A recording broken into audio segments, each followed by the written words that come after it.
ونصلي على رسوله الكريم اما بعد فاعوذ باللہ. سارے بہو 5 منٹ مہمان کو سننا ہے. آپ سارے حضرات سبحان اللہ کو. اخلاقی حق ہے مہمان دی قدر کرنی چاہیے. میں مختصر 2-4 جملے. قال اللہ تبارک و تعالی فی القرآن المجید والفرقان الحمید. بسم اللہ الرحمن الرحیم. قل لا اسألکم علیہ اجرا الا المودۃ فی القربى. صدق اللہ العلی العظیم. عن محمد بن حنفیہ قال قلت لأبی علی یا ابتی اخبرنی خیر الناس بعد رسول اللہ فی هذه الامہ. فقال یا بنی خیر الناس بعد رسول اللہ ابو بکر ثم عمر او کما قال صلی اللہ علیہ وسلم.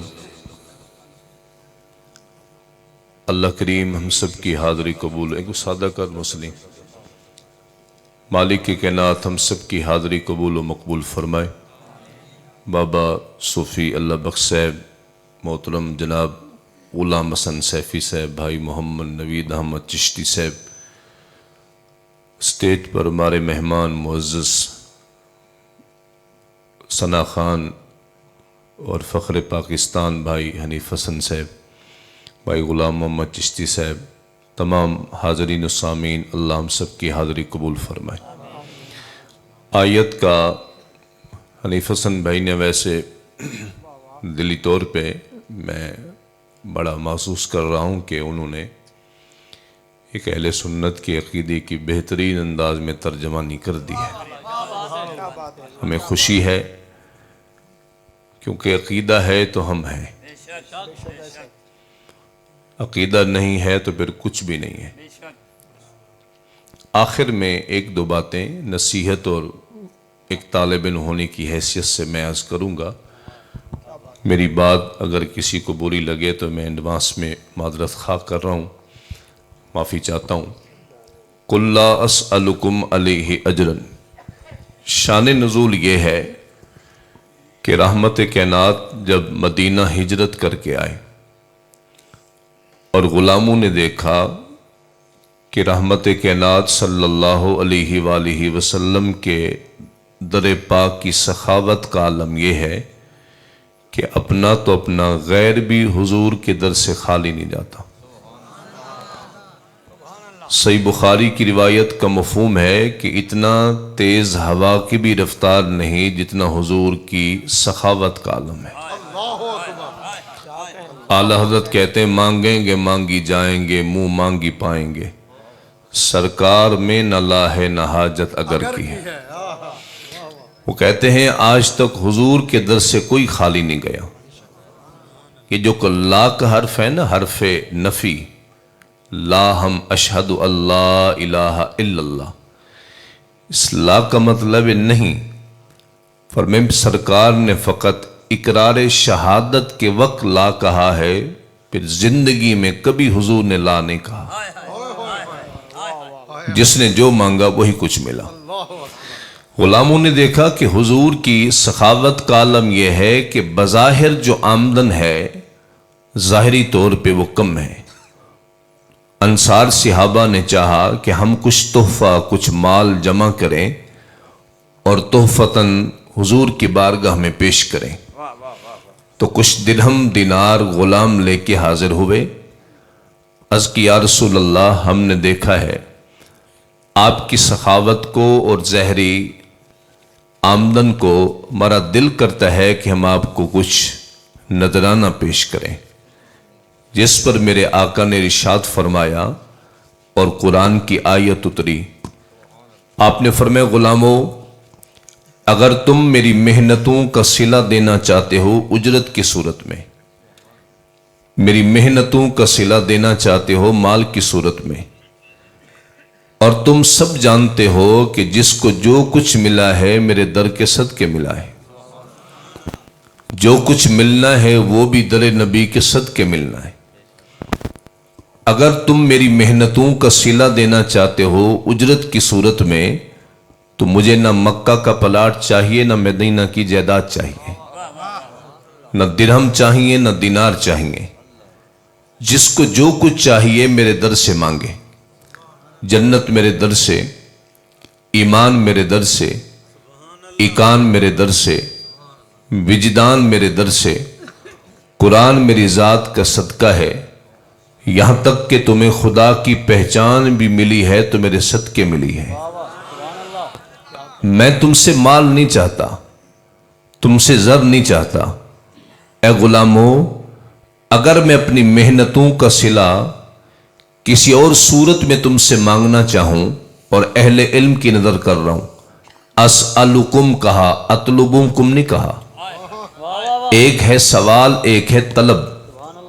طلب میں ہوتی ہے ضرورت و تنگی، سوال امتحاناً بھی ہے، محبتاً بھی ہے، تاکیداً بھی ہے۔ پر میں تم سے کیا طلب کروں گا؟ ساری کائنات تو میرے در کی محتاج ہے۔ میں تم سے کچھ مانگتا نہیں، سوال کرتا ہوں کیا میری محبت کا حق ادا کرو گے؟ اور آپ سے جملہ پوچھ رہا ہوں، ایمان سے بتانا، جب میرے رسول یہ فرما رہے ہوں گے، ہم نے پہلے سنا یا صدیق نے پہلے سنا؟ یہ آیت کہاں اتری؟ مدینہ میں۔ اس کے مخاطبین اول کون تھے؟ صدیق اکبر، فاروق اعظم، عثمان غنی، حیدر کرار۔ اب کوئی 1500 سال کے بعد کوئی عقل کا اندھا کہے کہ مجھے حسنین سے زیادہ محبت صدیق کو نہیں، تو سمجھ لیں وہ جھوٹا ہے۔ جب یہ آیت اتری تو مخاطبین اول وہ غلام تھے جن کے مجمع میں حضور نے آیت پڑھ کے سنائی۔ آپ نے فرمایا اگر میں اپنی محبتوں کا صلہ مانگنا چاہوں تو کیا مجھے دو گے؟ کالو بلا، کیوں نہیں آقا، ہم تو سر کٹائیں، کنبہ لٹائیں، ہم نے مکہ چھوڑا آپ کی خاطر، جائیدادیں چھوڑی آپ کی خاطر، خاندان چھوڑے آپ کی خاطر۔ آپ نے فرمایا کیا میری محبتوں کا حق دینا چاہو گے؟ حضور ہم تو سر کٹائیں، کنبہ لٹائیں۔ آپ ارشاد تو فرمائیں، اب سنیں، فرمایا قل لا اسألکم علیہ اجرا الا المودۃ فی القربى، اگر میری محبتوں کا حق دینا چاہتے ہو تو مجھ سے وعدہ کرو قیامت تک میرے حسن سے بھی محبت کرنا، میرے حسین سے بھی محبت کرنا، میرے علی سے بھی محبت کرنا، میری فاطمہ سے بھی محبت کرنا۔ جب مصطفیٰ نے اہل بیت کی مودت کا، آل کی مودت کا سوال کیا تو سب سے پہلے یہ حق صدیق نے ادا کیا ہوگا، سب سے پہلے یہ حق فاروق اعظم نے ادا کیا ہوگا۔ اس لیے جانتے ہیں کربلا میں اگر آپ کو اختیار دیا جائے کہ دو بیٹے ہیں، ایک 25 سال کا نوجوان ہے، ایک 6 ماہ کا شیر خار بچہ ہے، دشمن کہے کہ ایک کو میں نے ختم کرنا ہے، قتل کرنا ہے، ایک کو زندہ چھوڑنا ہے، اختیار تمہارے پاس ہے۔ اب تم بتاؤ جوان کو بچانا چاہتے ہو یا شیر خار کو؟ تو طبیعت کا تقاضا یہی ہے کہ دودھ پیتے بچے کا غم دیکھا نہیں جاتا، اس کی تکلیف دیکھی نہیں جاتی۔ میں حیران ہوں، زین العابدین بھی امام حسین کے بیٹے اور علی اصغر بھی امام حسین کے بیٹے، اگر میدان کربلا میں 6 ماہ کا علی اصغر جا کر تیر کھا سکتا ہے تو جوان زین العابدین قربان کیوں نہیں ہو سکتے تھے؟ یہ منظر سمجھ اہل علم کو آئے گا۔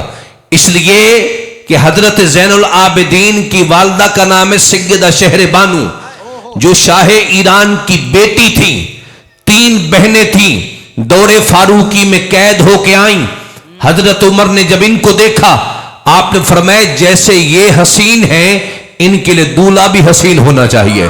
اور پورے مجمع کے اندر حضرت عمر پاک کی جس ہستی پہ نظر پڑی تھی، حالانکہ آپ کے بیٹے سیدنا عبداللہ بن عمر بھی تھے، لیکن آپ نے کہا نہیں، شہر بانو کے اگر کوئی لگتا ہے جس کا نکاح اس سے کیا جائے، مجھے ایک ہی ہستی عمر کو نظر آتی ہے، وہ علی کا لخت جگر حسین ابن علی ہے۔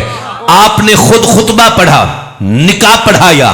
الف توجہ ہے آپ کی ذرا، یہ مقام دیکھیں، شان دیکھیں اور اسی ہی موقع پر مال غنیمت کی تقسیم کے وقت آج بڑے بڑے پیروں کو ہیضہ ہو رہا ہے نا کہ فلاں نہ ہوتے تو اہل بیت کی شان نہ ہوتی، فلاں نہ ہوتے تو یہ نہ ہوتا۔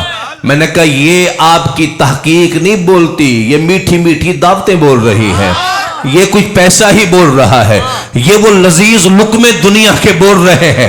ورنہ کسی ماں کے ایسے بندے کو رکھو نا پیارے کو، کوئی وقت کا کلندر ہو جو ایسا شعر لکھ کے دکھائے، تیری نسل پاک میں ہے بچہ بچہ نور کا، تو ہے عین نور آقا، تیرا سب گھرانہ نور کا۔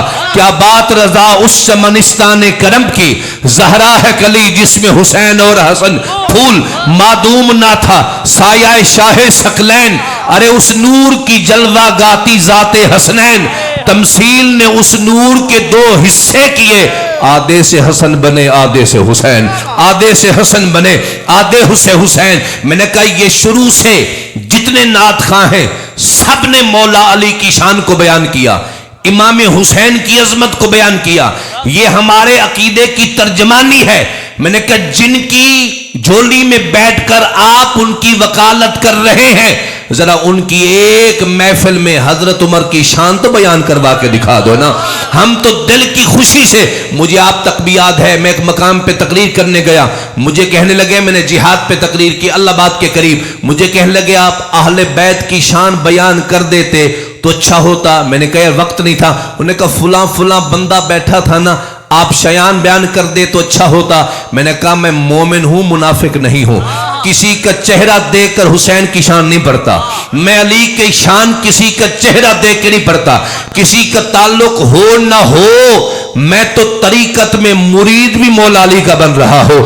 اٹھاؤ میں نے کہا طریقت کی قادریت کے سلسلے کو، ہمارے مرشد اول کا نام بھی مولا علی ہے، مرشد اول کا امام موسیٰ کاظم سے اٹھ کر امام جعفر صادق کے قدموں میں جاتے ہیں، ان کے قدموں سے اٹھ کر امام محمد الباقر کے قدموں میں جاتے ہیں، ان کے قدموں کا صدقہ امام زین العابدین کے قدموں میں جاتے ہیں، ان کے قدموں کا صدقہ امام حسین کے قدموں میں جاتے ہیں، ان کے قدموں کا صدقہ ہم مولا علی کے قدموں میں جاتے ہیں، اور مولا علی کے قدموں کا صدقہ ہم در محمد تک پہنچ جاتے ہیں۔ میں نے کہا ہماری تو طریقت کے مرشد اول کا نام بھی مولا علی ہے۔ میں نے کہا میں مومن ہوں منافق نہیں ہوں، کسی کا چہرہ دیکھ کر علی کی شان بیان نہیں کر سکتا، اپنے ایمان کی بات کر رہا ہوں، اپنے یقین کی بات کر رہا ہوں۔ مجھ سے آئندہ نہ کہنا یہ بات، مجھ سے 2 گھنٹے کی اہل بیت کی شان سنو، لیکن یہ نہ کہو کہ فلاں کو خوش کرنے کے لیے یہ بات کرو۔ میں کسی کو خوش نہیں کر سکتا، میں خوش کروں گا تو کملی والے محمد کو ہی کروں گا، میں راضی کروں گا۔ کیوں؟ میرا یہ کہا نہ کروں مدح اہل دور رضا، پڑے اس بلا میں میری بلا، میں گدا ہوں اپنے کریم کا، میرا دین پارے نہ نہیں۔ میرے امام نے تو صدیاں پہلے اس بندے کو یہ کہہ کر جواب دیا تھا جس نے کہا تھا فلاں نواب کی شان میں قصیدہ لکھے آپ کو انعام ملے گا۔ آپ نے کہا فقیر مصروف ہے، شام کو پلٹ کے آنا۔ جب شام کو آیا وہ خوش تھا کہ شاید نواب کا قصیدہ لکھا ہوگا، مدح کی ہوگی، لیکن اعلیٰ حضرت نے جب اسے ورق پکڑوائے اور اس نے پڑھنا شروع کیا تو قصیدہ نواب کا نہ تھا، ذات محمد کی نعت لکھی ہوئی تھی۔ وہ کمال حسن حضور ہے کہ گمان نقص جہاں نہیں، یہی پھول خار سے دور ہے، یہی شمع ہے کہ دھواں نہیں۔ ارے رخ مصطفیٰ ہے وہ آئینہ کہ ایسا دوسرا آئینہ نہ کسی کے بزم خیال میں، نہ دکان آئینہ ساز میں، کروں تیرے نام پہ جاں فدا، نہ بس ایک جاں 2 جہاں فدا، 2 جہاں سے بھی نہیں جی بھرا، کروں کیا کروڑوں جہاں نہیں، کروں مدح اہل دول رضا، پڑے اس بلا میں میری بلا۔ بھئی دول جمع ہے دولت مند کی، پارہ نا کو سمجھ لے روٹی کا ٹکڑا۔ آپ فرماتے احمد رضا کا دین روٹی کا ٹکڑا نہیں کہ جہاں سے ٹکڑا مل جائے اپنا قبلہ پھیر لے۔ فرمانا ہم صدقہ بھی درے محمد کا کھاتے ہیں، پوری زندگی شان و عظمت بھی نبی کی بیان کرتے رہ جائیں گے۔ ہم کسی دنیا دار کی تعریف، سامعین مکرم حضرت فاروق اعظم نے مال غنیمت کی تقسیم کرتے وقت، توجہ ہے ذرا آپ کی، عقیدہ سلامت رکھے، نہ خارجی بنے نہ رافضی بنے، نہ خارجی بنے نہ رافضی بنے، حقیقت وہی ہے اعتدال جس کا نام اہل سنت ہے۔ اور ہمیں پرکھنا ہو تو پھر دیکھو ہمارے سینوں کو چیک کرو۔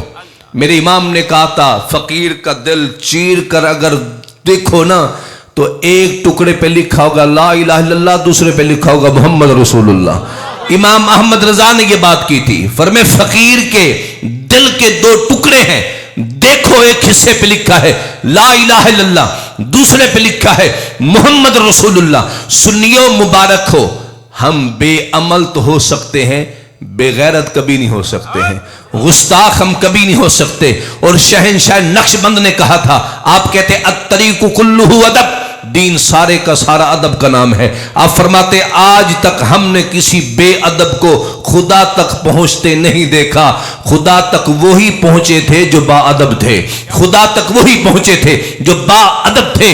حنیف حسن بھائی ایک لفظ پھر بعد میں نے لفظ اور استعمال کیا، وہ مجھے اچھا لگا، امیر شام کہہ رہے تھے یہ لفظ استعمال نہیں کرنا چاہیے کیونکہ امیر شام کا اطلاق زیادہ یزید پہ ہو جاتا ہے۔ حضرت امیر معاویہ رضی اللہ تعالیٰ عنہ مقام عبداللہ بن مبارک سے کسی نے کہا یہ بتائیں امیر معاویہ افضل ہیں یا عمر بن عبدالعزیز افضل ہیں؟ آپ جلال میں آ گئے، آپ نے فرمایا عمر بن عبدالعزیز کو تم سیدنا امیر معاویہ کے ساتھ ملاتے ہو؟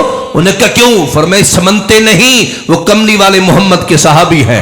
فرمایا امیر معاویہ حضور کے ساتھ حضور کی اقتداء میں جس گھوڑے پہ چڑھ کر خدا کی راہ میں جہاد کرتے رہے، فرمایا جو گرد و غبار اٹھ کر ان کے گھوڑے کی ناک میں جاتی رہی، میرے نزدیک وہ غبار بھی عمر بن عبدالعزیز سے افضل ہو گئی ہے، میرے نزدیک عمر بن عبدالعزیز سے وہ غبار بھی افضل ہے۔ حضرت عبداللہ ابن عباس کو کسی نے کہا امیر معاویہ، بخاری کے الفاظ ہے، توجہ ہے ذرا سبحان اللہ کہیے، بخاری شریف کے الفاظ ہیں، انہیں کہا ان معاویہ اوترا، حضرت امیر معاویہ نے ایک وتر رکعت پڑھی ہے۔ آپ نے فرمایا خبردار، غلام نے کہا، آپ کا غلام تھا عبداللہ بن عباس کا، اور عبداللہ بن عباس حضور کے صحابی بھی ہیں اہل بیت بھی ہیں، صحابی بھی ہیں اہل بیت بھی ہیں۔ آپ نے خبردار دوبارہ یہ بات نہ کہنا، کیوں؟ فرمایا انہو قد صاحب رسول اللہ، انہو فقیہ الحدیث، وہ مجتہد بھی ہیں، کملی والے کے صحابی بھی ہیں، تیرا حق نہیں بنتا ان کے کسی عمل پہ تنقید کرنے کا۔